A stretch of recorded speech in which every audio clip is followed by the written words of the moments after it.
हिमाचल प्रदेश के बल्ला में एयरपोर्ट बनने के खिलाफ एक मर्तबा फिर से किसान एहतजाज कर रहे हैं। बल्ला बचाओ किसान संघर्ष समिति के बैनर तले किसान और इलाकाई लोग गुज़िश्ता दिन एसडीएम के बाहर जमकर नारेबाजी की। किसानों का कहना है कि बल्ला की सरजमीन खेती बाड़ी के लिए है और यहाँ के लोग कारगुजार बसर सिर्फ इन्हीं खेतों पर है और जिन खेतों में हवाई अड्डा बनाना तय हुआ है उसी पर हमारी जिंदगी का दारोमदार है। आपको बता दें कि तयशुदा हवाई अड्डे की जमीन में 2000 खानदान आबाद हैं, जिनकी कुल आबादी 10,000 के आसपास है। इलाहाबाद का नाम बदलने के बाद ही योगी हुकूमत इस शहर को नई शक्ल देने के मंसूबे पर काम करने लगी है, लेकिन इलाहाबाद शहर की तौसी के नाम पर शुरू किए गए तरक्याती मंसूबों की वजह से माहौलियाती आलूदगी ने एक संगीन शक्ल इख्तियार कर ली है। अब इलाहाबाद हाईकोर्ट ने भी रियासती हुकूमत के इस कदम पर अपना सख्त एतराज जाहिर किया है। अदालत ने हुकूमत को आगाह किया है कि अगर उसने एक हफ्ते के अंदर तरक्याती कामों को मुकम्मल नहीं किया तो वह खुद अपनी निगरानी में काम मुकम्मल कराएगी। जनवरी में शुरू होने वाले कुंभ की तैयारी के नाम पर शहर इलाहाबाद में तौसी का काम शुरू किया गया। इसके लिए कदीम सड़कें, चौराहों और गलियों को मुनहदम किया जा रहा है, लेकिन इन तरक्याती कामों का खमियाजा इलाहाबाद के बाशिंदों को भुगतना पड़ रहा है। धूल और मिट्टी ने माहौलियाती आलूदगी में इजाफा किया है और लगातार इलाहाबाद के लोगों को धूल, गुबार, प्रदूषण, गड्ढे, इन सब चीज़ों का सामना करना पड़ रहा है। नारकी हुई है। ये माननीय उच्च न्यायालय इस पर काफ़ी नाराज़ है, काफ़ी सख्त टिप्पणी की है और एक हफ्ते में इनसे जवाब मांगा है कि अगर राज्य सरकार कुंभ के कार्यों का कायदे से मॉनिटरिंग उसकी नहीं कर पाती तो हम स्वयं, माननीय उच्च न्यायालय ने कहा कि हम स्वयं इसकी मॉनिटरिंग करेंगे। देखिए, हमारी शुरू से कोशिश रही, हमने हर चीज़ को समय से पहले प्रारंभ किया। बहुत सी चीज़ें समय पर चल भी रही और अधिकांश चीज़ों का मैं समझता हूँ समापन भी हो गया, लेकिन लगातार मॉनिटरिंग करने से एक तो गुणवत्ता का फायदा होता है और काम भी ठीक से हो जाता है। नाजरीन, आपने पैसों की बारिश होते बहुत ही कम देखा होगा। जब से पुराने नोटों पर पाबंदी आयद हुई है तब से कैश की दिक्कतें अभी भी दरपेश है और पैसों की बरसात गुर्बत का मजाक उड़ाने के मुतरादिफ है। किसी शायर ने कहा है, मुफलिस की आवाज दबी है, पैसों की झनकार है बाबा। नाज़रीन, गुजरात के नौसारी में एक भजन प्रोग्राम में पैसों की बरसात हुई। आप तस्वीरों में देख सकते हैं कैसे लोग नोट्स को उड़ा रहे हैं। भजन के बोल में लोग मगन हैं और चादर की तरह पूरे स्टेज पर रुपए बिछा दिए गए हैं। जैसे भजन गाने वाले एक साथ चुन चुन कर रख रहे हैं। आपको बता दें कि इस तरह के वाकयात गुजरात के लिए नए नहीं हैं और भी वाकयात ऐसे देखे जा चुके हैं।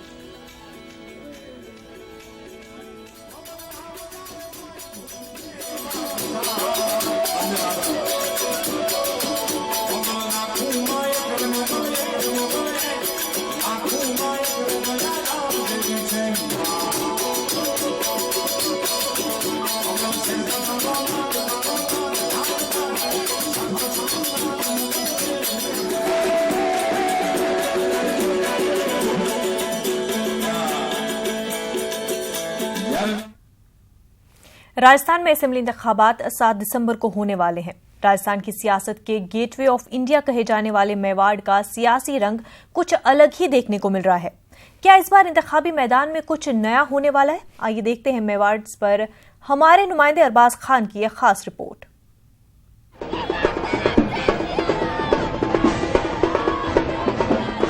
राजस्थान के सियासी माहौल के अंदर सबकी नजर इस बात पर है कि इस बार मेवाड़ का मिजाज क्या रहता है, क्योंकि मेवाड़ एक ऐसी जगह है जिसे राजस्थान का सियासत के लिए गेटवे ऑफ इंडिया कहा जाता है। जिसने मेवाड़ जीत लिया उसने राजस्थान को जीत लिया। फिलहाल दोनों ही सियासी पार्टियों की मेवाड़ के ऊपर पैनी नजर है। अपने अपने स्टार प्रचारकों को मैदान में उतार करके कोशिश ये है कि मेवाड़ से ज्यादा सीटों को हासिल किया जाए और राजस्थान में सत्ता के गलियारों में मेवाड़ के जरिए दाखिल हुआ जाए। राजस्थान में 7 दिसंबर को असेंबली इंतखाबात होने हैं और मेवाड़ की अहमियत सबसे ज्यादा है। मेवाड़ के सिलसिले में कहा जाता है कि इसका रुख जिस सिमत मुड़ जाता है, कामयाबी उसी की जानिब रवा दवा हो जाती है। आइए पहले उदयपुर डिवीजन के सिलसिले में जान लेते हैं। उदयपुर डिवीजन में 6 अजला हैं। उदयपुर, बांसवाड़ा, डोंगरपुर, चित्तौड़गढ़, राजसमंद और प्रतापगढ़ जैसे अजला हैं। उदयपुर डिवीजन में असेंबली की 28 सीटें हैं। उदयपुर में 8 और प्रतापगढ़ में 2 सीटें, राजसमंद में 4, बांसवाड़ा में 5 और डोंगर में 4, वहीं चित्तौड़गढ़ में असेंबली की 5 सीटें हैं। 2013 के नतीजे पर एक नजर डालें तो उदयपुर की 8 सीटों में से 6 पर बीजेपी का कब्जा हुआ, 1 सीट पर कांग्रेस तो 1 पर आजाद उम्मीदवार ने जीत दर्ज की।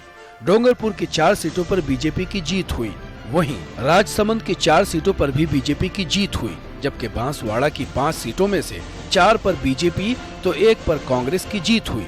वहीं चित्तौड़गढ़ की 5 सीटों पर बीजेपी की जीत हुई और प्रतापगढ़ की दोनों सीटों पर बीजेपी ने जीत दर्ज की। 2013 के असेंबली इंतखाबात में उदयपुर डिवीजन में भी मोदी लहर साफ नजर आई थी। यहाँ से कांग्रेस का सुपड़ा साफ हो गया था। मौजूदा 28 सीटों में से 25 सीटें बीजेपी के खाते में आई। आइए एक सरसरी निगाह 1977-2013 के नतीजे पर डालते हैं। 1977 में मेवाड़ में असेंबली की 30 सीटें थीं, 28 पर बीजेपी और महज 2 पर कांग्रेस की जीत हुई।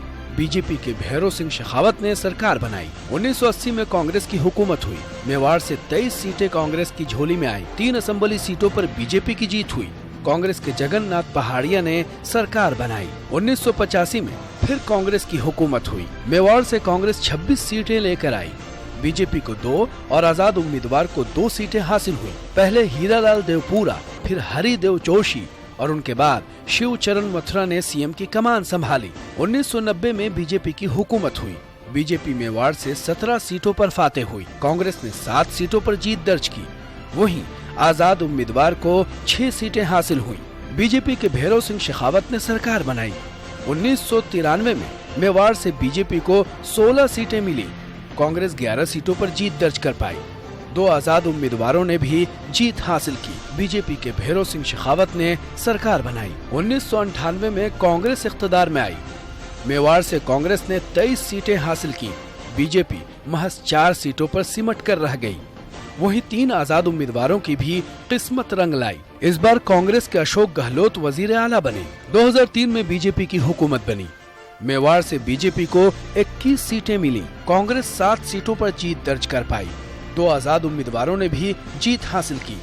बीजेपी की वसुंधरा राजे वजीर आला बनी। 2008 में कांग्रेस की हुकूमत बनी। मेवाड़ से 20 सीटें कांग्रेस लेकर आई। 6 सीटों पर बीजेपी जीती। 2 पर आजाद उम्मीदवारों ने जीत हासिल की। एक बार फिर अशोक गहलोत वजीर आला बने। 2013 में बीजेपी की हुकूमत बनी। मेवाड़ से बीजेपी को 25 सीटें मिली। कांग्रेस को 2 तो 1 आजाद उम्मीदवार ने जीत हासिल की। बीजेपी की वसुंधरा राजे फिर वजीर आला बनी। कांग्रेस और बीजेपी दोनों जी तोड़ मेहनत कर रही हैं। अब देखना ये है कि मेवाड़ की आवाम अपना कीमती वोट किस पार्टी को तोहफे में देती है। राजस्थान के अंदर मेवाड़ के मिजाज को अगर देखा जाए तो यहाँ पर कांग्रेस और बीजेपी के अंदर कड़ी टक्कर है। एक तरफ भाजपा के सामने अपने पुराने किले को बचाने की चुनौती है, तो दूसरी तरफ 2013 की करारी हार का बदला कांग्रेस को लेना है। ऐसे में इस बार सत्ता के गलियारे में यहाँ पर निर्दलीय क्या भूमिका अदा करते हैं, जनता सेना की क्या भूमिका रहती है और आम जो मतदाता है किस पार्टी को बहुमत देता है, देखने वाली बात होगी। कैमरा पर्सन मनीष गीते के साथ में अरबाज अहमद, न्यूज़ 18 जयपुर। एमआईएम सदर असदुद्दीन ओवैसी ने कहा है कि नरेंद्र मोदी, अमित शाह, चंद्रबाबू नायडू तेलंगाना की तरक्की नहीं चाहते हैं। मलकपेट में मुनक्किदा इंतखाबी जलसे में असदुद्दीन ओवैसी ने यह बात कही। उन्होंने कहा कि अक़लियतों और कमजोर तबकात की तरक्की के लिए एमआईएम की खिदमात नाकाबिल फरामोश है।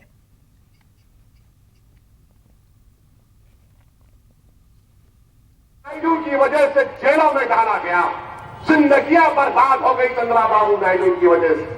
क्या ये कांग्रेस के लोग आए? क्या ये जनियोधारू हिंदू आया जो अपने आप को जनियोधारू हिंदू कहता है? अरे राहुल गांधी, तुम क्या जानते हमारी तकलीफ क्या है? तुम तो महलों में जिंदगी गुजारे। क्या तुमने कभी अपने जिस्म पर लाठियां खाई? क्या तुमको तुम्हारे नाम से मजहब के नाम पर जलील किया गया? क्या तुमसे नाइंसाफी हुई? अरे हमने मुकाबला किया, जमहूरियत पर यकीन करके किया, हिंदुस्तान के संविधान को इस्तेमाल करके किया, और आज टूरिस्ट बनकर आते,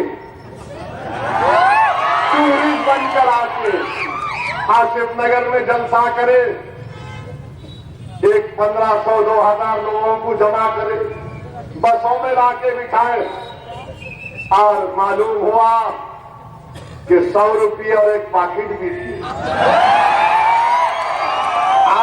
आप तेलुगु देशम और कांग्रेस ये पाकिट मारों की जमात है। तुमको 100 रुपये और कुत्ते का पेशाब मुबारक हो। पियो कुत्ते का पेशाब, तुम हमसे मुकाबला नहीं कर सकते। ईवीएम और स्ट्रांग रूम को लेकर तनाजे के दरमियान मध्य प्रदेश की रेवा कलेक्टर प्रीति मोथल नायक का बेतुका बयान सामने आया है।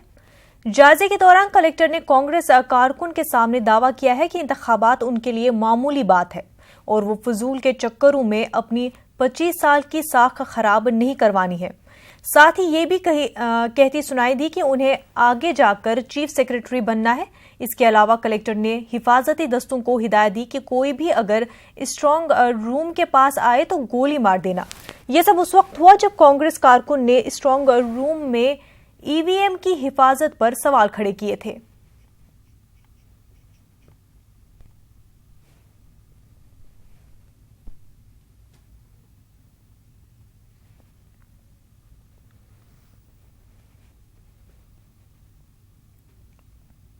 फजूल के चक्कर में मैं अपना साख छोड़ना खराब करूँगी। मुझे आगे जाके I will be a principal secretary, chief secretary, तो ये मेरे लिए कुछ नहीं है। आप इस पे भरोसा करो, गोली मार देना अगर कोई जगह बात ना करे। आप इस पे भरोसा करो, गोली मार देना अगर कोई जगह बात ना करे। हिमाचल प्रदेश में सरकारी स्कूलों का तालीम का मयार गिरता जा रहा है। हुकूमत ने जगह जगह स्कूल और कॉलेज तो खोल रखे हैं, लेकिन इन तालीमी इदारों में बच्चों को दी जाने वाली सहूलतें नाकाफी हैं।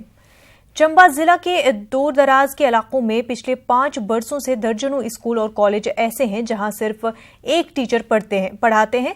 कुछ स्कूलों के एक कमरे में 3-3 क्लासेस एक साथ चलते हैं या फिर खुले आसमान में बच्चे पढ़ने पर मजबूर हैं।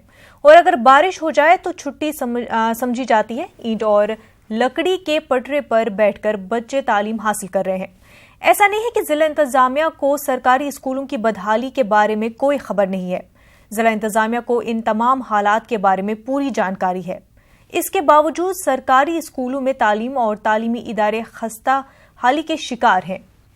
यहां पढ़ने वाले बच्चों के मुताबिक ऐसी हालत में पढ़ना उनकी मजबूरी है।